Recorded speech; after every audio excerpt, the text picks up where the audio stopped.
did you know the shape of a crystal does affect how it works with you? Whether you believe it is within your own headspace that it does it, whether you believe it is actually a physical attribute, doesn't matter. We're just going to talk about the basics of when I was in a shop, why a customer might go for one shape and I would say, no, not that one.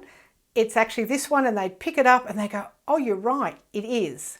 Or I'd explain why it was this shape rather than that shape and they go, oh, that makes sense. This will definitely work better in terms of what I need it to do for me.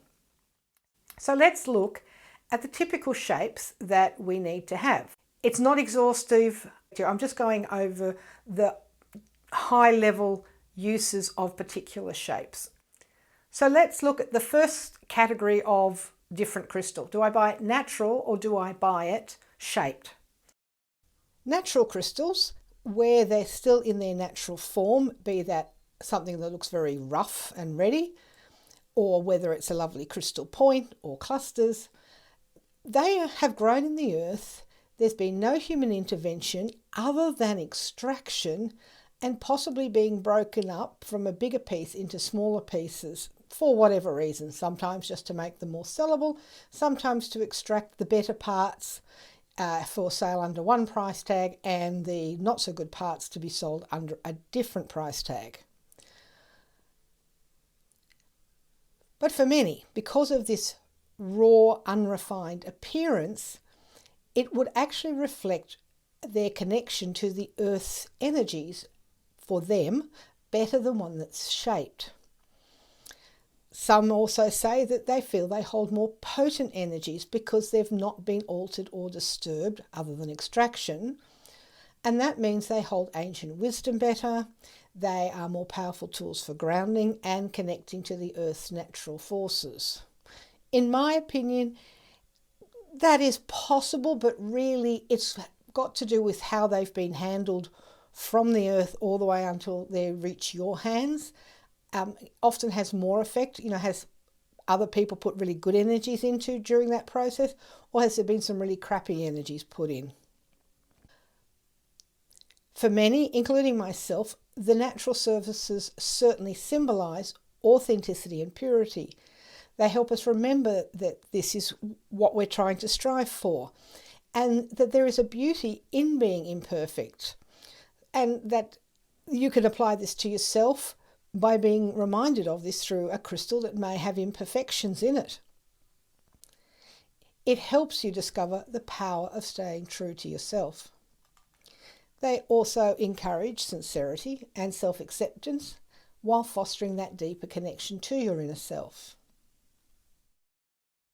If you are bothered by the fact that someone has shaped a crystal and not left it in its natural beauty, other than obviously chomping it out of the ground and cleaning it up, then firstly, I would say go with a natural piece because you're going to have a resistance to the polished.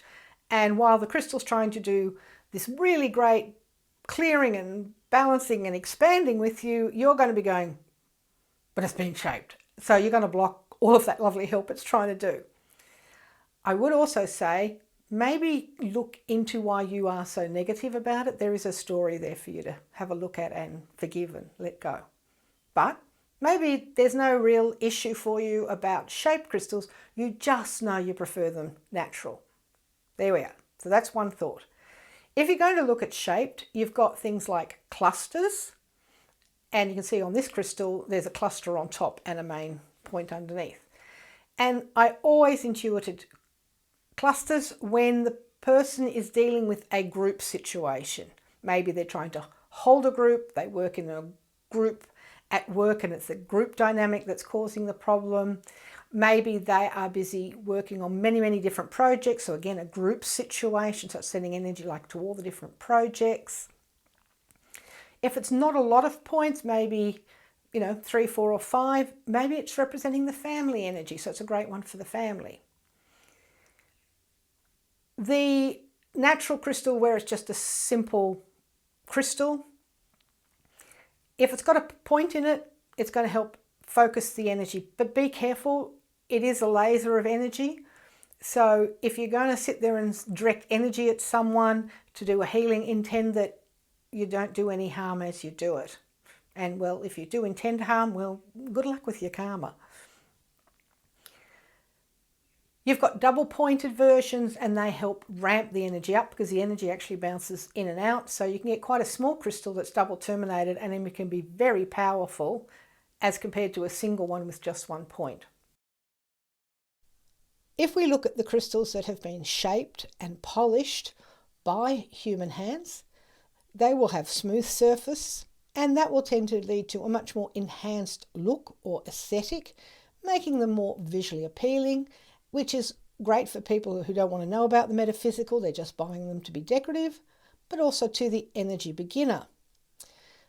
Polished pieces are absolutely more versatile than natural raw pieces. They can be held more easily, stored more easily, and their symbolism is easier to often see, which can add an extra level of assistance as you work with the crystal. For some, the polishing of a crystal is said to amplify its energy, creating a more focused and directional force, particularly if there has been some type of shaping that is going with the grain of the crystal. It can do the opposite if the person has carved it against the grain.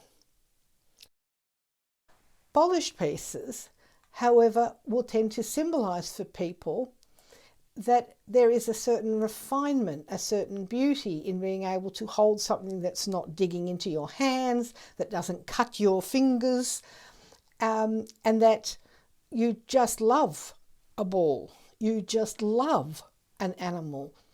And in which case, if that makes you really like a crystal better, that you're going to have more fun being with it, then do the natural crystal, but in the carved and polished forms. Just know that polished pieces on the whole will instill more calm and serenity because of those smoothed out surfaces versus the lumpiness of a natural crystal. So then I would split them into two categories. Is it got a pointy type, or is it a fully rounded type? And again, I found that if I was dealing with someone who was perhaps too much in their masculine energy, I may have to suggest a ball or a wand, or even something that was very unshaped, like some of these tumbles are, and even these palmy stone types, because they needed that soothing energy as well. It was just going to add that whole extra aspect of, yes, for example, clear quartz is clearing the mind, clearing the body, giving you clarity, but let's get you to do it in a softer, gentler, more feminine perspective. So organic is great for that. Round is great for that. Spheres, obviously, they represent perfection, the infinite, and so again, that can be a wonderful idea for you to be anchoring in there. But in researching videos, I found comments that were saying a polished piece is better for setting intentions and manifesting goals. I don't necessarily agree with this.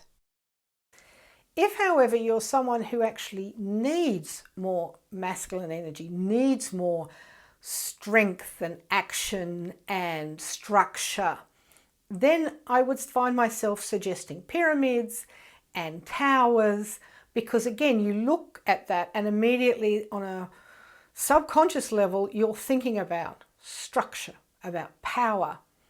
And so therefore the crystal would add that extra thought process, that extra allowing of the energy of positive power, of positive having a direction to go in, be part of how it worked with you. So this is why sometimes customers say, well, I've already got an amethyst. Yeah, but you need the amethyst in a different shape, because that gives you more ability to get more levels of support from your different crystals. The other thing in terms of pyramids is often I would have to intuit a pyramid for a person, and I would sit there holding it going, why the pyramid? And it would sometimes be the issue they're having is relating to a past spiritual lifetime.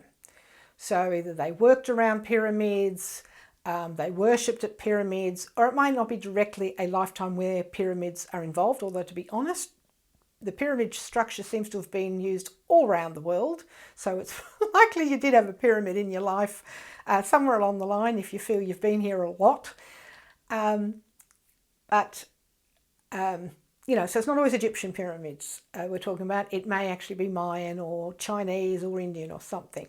But it is saying there is some type of structured spiritual belief you have been involved with in the past, and either you need to deal with some stories there that haven't been resolved and they're still bleeding through and causing problems, or maybe you had some amazing abilities back there, some great talents. Would you just let this crystal then channel that lovely strength back into your field?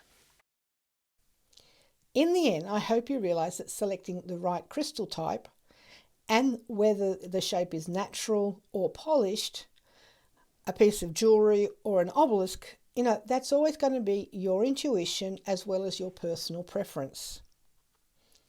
It is essential that you consider your desired outcome as well as the crystal's specific properties in terms of how it resonates for you if you're the user or the person you're giving it to. Do trust those instincts or intuitions. They will help you find the right crystal type and the right shape. The more important thing about whether you're buying raw or natural stones is about what you're going to be enjoying more.